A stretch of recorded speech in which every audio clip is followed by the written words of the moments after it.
अवधूत चिंतना श्री गुरुदेव दत्त। आज आपण या निरूपणामध्ये पाहणार आहोत की मनुष्याच्या जीवनामध्ये गरिबी का येते बरं। प्रत्येक मनुष्य आहे ना, सुख दुःखांनी त्याचं जीवन भरलेलं आहे, पण मनुष्याच्या जीवनामध्ये कधी कधी सुख तर कधी कधी दुःख येत असतं। पण प्रत्येक मनुष्याला सुखच हवं असतं ना। प्रत्येक मनुष्याला वाटत असतं की मी श्रीमंत व्हावा, पण तो गरीबच का राहतो बरं। अशा कोणत्या सवयी असतात की मनुष्याला त्या गरिबी बनवत असतात, अधिक त्याला त्रास निर्माण करत असतात। तर आज आहे ना, या प्रश्नाचं उत्तर आपण एका कथेमार्फत पाहणार आहोत। एका नगरामध्ये एक गुरु शिष्यांची जोडी राहत होती। तो शिष्य रोज गुरूंसाठी भिक्षा मागून मागून आणत असे आणि असेच एके दिवशी तो आपल्या गुरूंबरोबर एका नगरामध्ये जात होता। चालता चालता संध्याकाळ झाली। ते एका शेताजवळ आले आणि त्या दोघांनाही खूप तहान लागली होती। तेव्हा त्या दोघांनी पाहिलं, त्या शेतामध्ये एक जुनं पडलेलं घर होतं। शिष्य गुरूंना म्हणाला, या ठिकाणी एक घर आहे, तहान लागल्यामुळं कंठ सुकू लागला आहे, आपण या घरामध्ये जाऊया आणि थोडं पाणीसुद्धा पिऊया।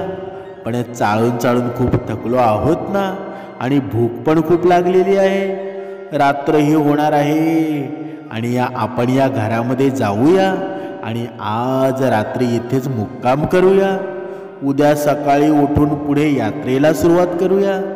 त्यानंतर ते दोघेही त्या घराजवळ पोचतात आणि त्या घराचा दरवाजा वाजवू लागतात। काही क्षणात एका व्यक्तीनं दरवाजा उघडतो। त्याचबरोबर त्या व्यक्तीची बायको दरवाजातून बाहेर येते आणि त्या व्यक्तीच्या बायकोच्या हातामध्ये लहान मुलं होतं।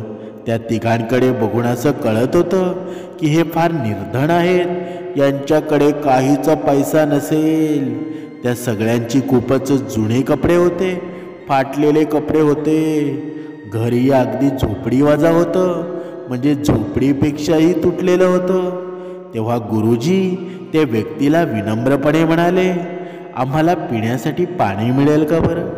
आणि आता थोड्याच वेळात रात्रसुद्धा होणार आहे, त्यामुळं आम्हाला एक रात्र इथं थांबण्याची अनुमती मिळू शकते का बरं? त्या व्यक्तीनं स्मित हास्य करून होकार दिला, पण खाण्यासाठी काही मिळणार नाही असं मात्र सांगितलं।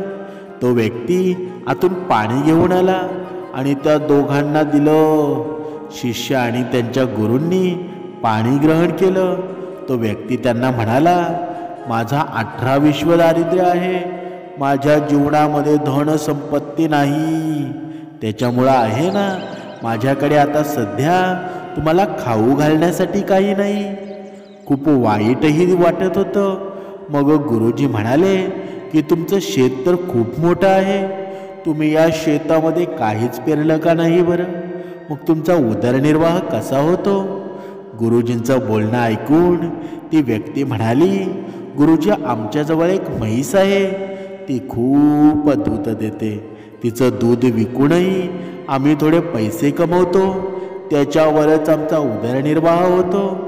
आणि या म्हशीमुळं मला माझ्या मुलांसाठी कुठूनही दूध खरेदी करावं लागत नाही।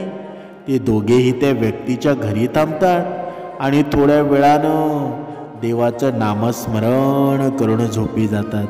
अर्धी रात्र होते तेव्हा अचानक गुरुजी झोपेतून उठतात आणि आपल्या शिष्याजवळ जाऊन त्याच्या कानात खूप हळू आवाजामध्ये म्हणतात, आता आपल्याला इथून निघायला हवं।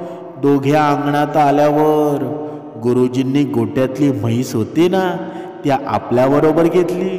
तेव्हा शिष्य गुरुजींना म्हणाला, गुरुजी आपण तरी चोरी करत आहोत, कारण याच्यावरचा त्यांचा उदरनिर्वाह चालतो। पण गुरुजी मात्र काहीही बोलले नाही आणि त्या म्हैशीला घेऊन निघाले। शिष्य मात्र गुरूंच्या या वागण्यानं खूप अचंबित झाला होता, कारण त्यांच्या गुरुजींनी त्याला कधीही कुणाबरोबर चुकीचं करायला शिकवलं नव्हतं। त्याच्या मनामध्ये नुसते विचार येत होते की गुरुजीच असं करत आहेत, मग आपण कसे चांगले होऊ. त्याचे गुरुजी होते ना, नेहमीच अशा गोष्टींना चुकीचे म्हणत होते. शिष्यांना विचार केला, आज पहिल्यांदा गुरुजी हे काय बोलत आहेत. असं तर त्यांना कधीच कुणाबरोबर करण्याचा विचारही केला नाही. पण शेवटी ते दोघे त्या व्यक्तीच्या आणि म्हशीला घेऊन जंगलाच्या दिशेने निघाले.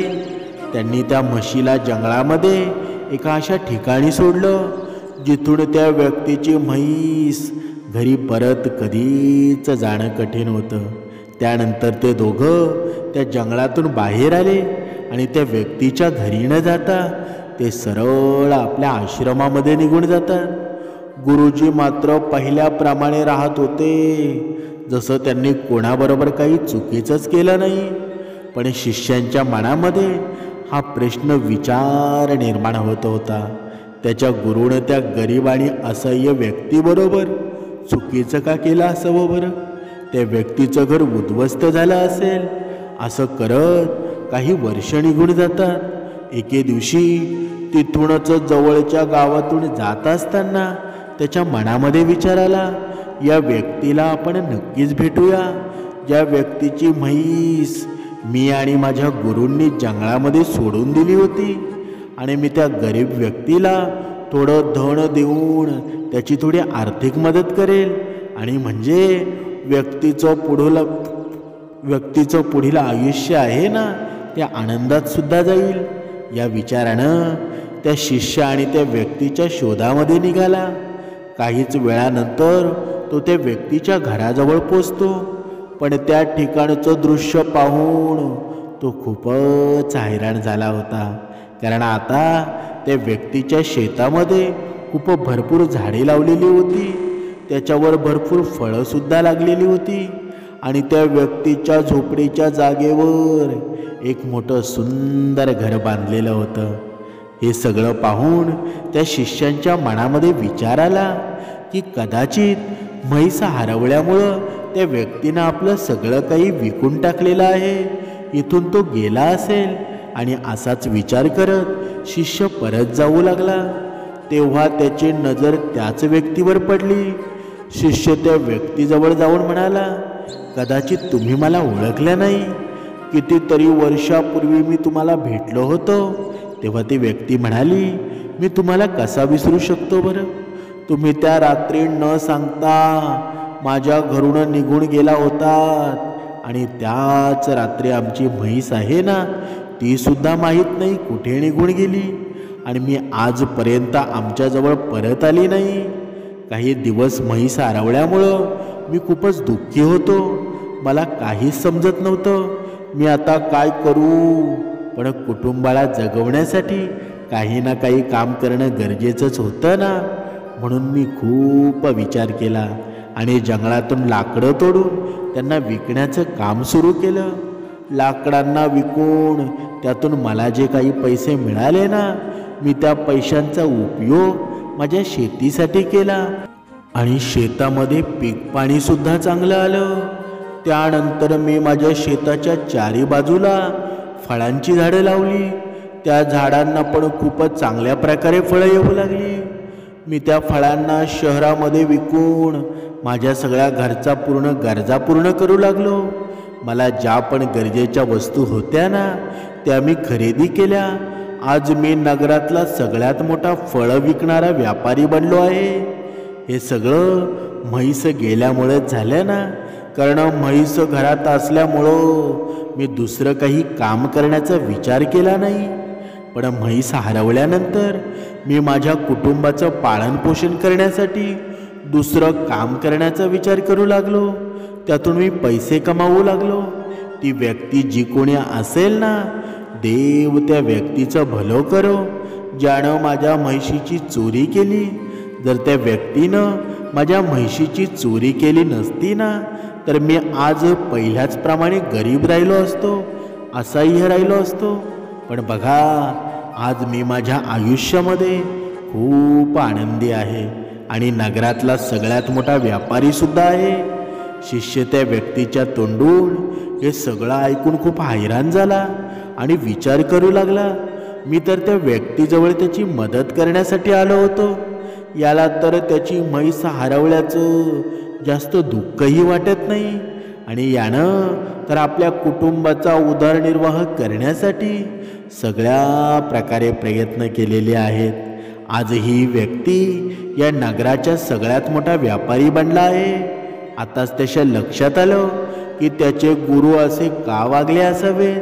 म्हणजे एखाद्याला त्याची क्षमा दाखवण्यासाठी, एखाद्याला त्याची क्षमता दाखवण्यासाठी त्याच्या पुढील चुकीचे सर्व पर्याय तोडावे लागतात.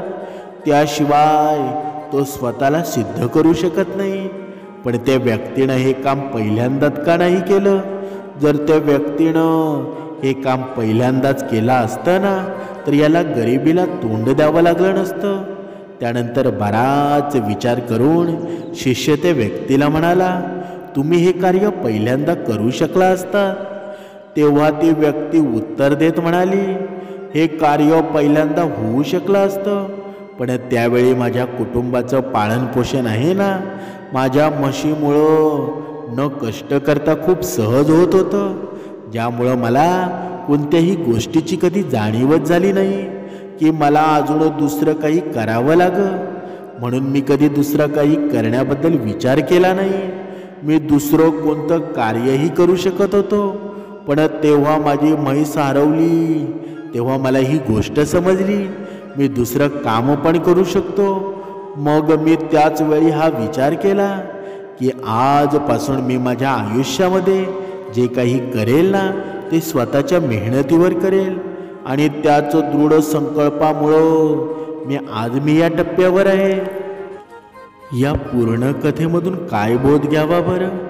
की मनुष्यानं आयुष्यामध्ये जीवन जगताना आहे ना, कितीही संकट निर्माण झाली, कितीही दुःख निर्माण झालं, तरीही सुद्धा दुसऱ्याच्यावर अवलंबून राहू नका.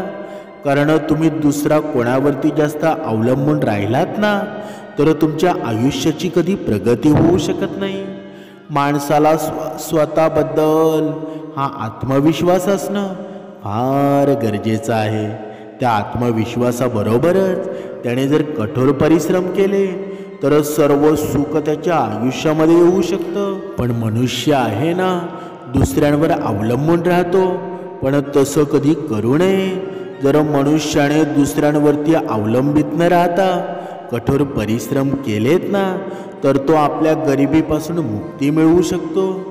तुम्ही जास्तीत जास्त कसे प्रयत्न करू शकता ना, स्वतःचं जीवन कसं सुधारू शकता, या गोष्टीकडे लक्ष देणं फार गरजेचं आहे.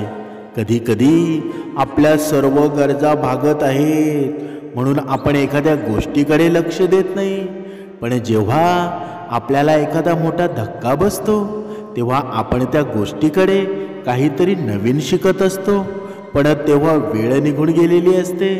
त्यामुळे जेव्हा आपल्या हातात वेळ आहे ना, तेव्हाच त्या वेळेचा सदुपयोग करणं, हा त्यातून काहीतरी चांगलं निष्पन्न करणं, याकडे लक्ष देणं खूप गरजेचं आहे ना. म्हणून जेव्हा आपण प्रयत्न करू ना, तेव्हा प्रयत्नांती परमेश्वर असतो. म्हणून नेहमी प्रयत्न करत राहा, त्या प्रयत्नांना यश येणारच आहे. म्हणजेच जीवनामध्ये भरपूर अंधार दिसत असेल ना, भरपूर काही आपल्या डोळ्यांना भासत नसेल, तर तुम्ही समजून जा, दुसरी संधी तुमच्या जीवनामध्ये तयार झालेली आहे. दुसरी संधी तुमच्या जीवनामध्ये सुख घेऊन आलेली आहे. पण मनुष्य मात्र चुकतो कुठे बरं? जेव्हा त्याच्या जीवनामध्ये भरपूर दुःख येतं ना, चारही बाजूनी त्याच्या जीवनात अंधार निर्माण होतो, चारही बाजूनं संकटांनी त्याला वेढलेलं असतं, तेव्हा तो हताश होऊन जातो. आणि जेव्हा तो हताश आणि दुःखी होतो ना, तेव्हा अहंकाररूपी राक्षस, लोभ, राग सर्व काही त्याच्या मनामध्ये घर करून बसतं. आणि जेव्हा तो दुःखामध्ये निर्णय घेतो, तो निर्णय एवढा वाईट परिस्थितीशी सामना करतो ना, की तो पूर्णतः हताश होऊन जातो. मग मनुष्य मात्र बघा आत्महत्या करतो, मनुष्य मात्र वेगवेगळ्या प्रकारे आपलं जीवन संपू पाहतो. पण असं करून फायदा आहे का बरं? तुमच्या जीवनामध्ये जर तुम्हाला सद्गती हवी असेल, जर तुमच्या जीवनामध्ये भगवंताची छाया हवी असेल ना, तर मनुष्याने एक गोष्ट लक्षात ठेवा. रोज ब्रह्ममुहूर्तावर उठा आणि ब्रह्ममुहूर्तावर उठून भगवंताचं नामस्मरण करा. तेव्हा तुमच्या जीवनामध्ये नवचैतन्य निर्माण होईल. आणि हे नवचैतन्य आहे ना, तुम्हाला कधीच तुमची बाजू खाली पडू देणार नाही. तुमच्या जीवनामध्ये होईल ते भगवंताच्या कृपेनेच होणार आहे.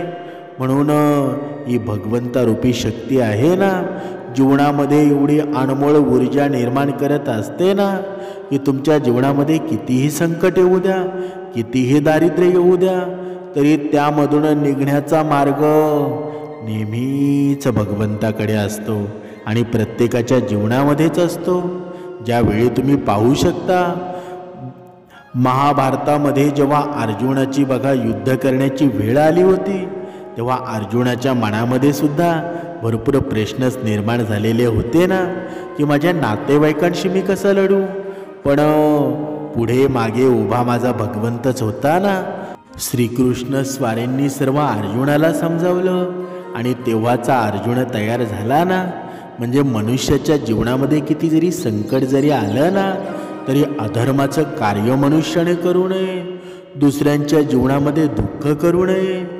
जेव्हा दुसऱ्यांची बुराई तुम्ही करता, दुसऱ्यांच्या संसारामध्ये विष काढवता, तेव्हा ते पर्याय आहेत ना तुमच्या जीवनामध्ये पुन्हा तयार होणार आहेत. तो गोल राऊंड आहे ना, त्याच वेळेला तुम्ही त्या काळाच्या पडद्यामध्ये सापडणार आहात. म्हणून आयुष्यामध्ये दुसऱ्याच्या चेहऱ्यावर सुख निर्माण करा, दया क्षमा करा, अन्नदान करा, दान धर्म करा. तुमच्या जीवनामध्ये काहीच कमी पडणार नाही. अवधूत चिंतन. श्री गुरुदेव दत्त.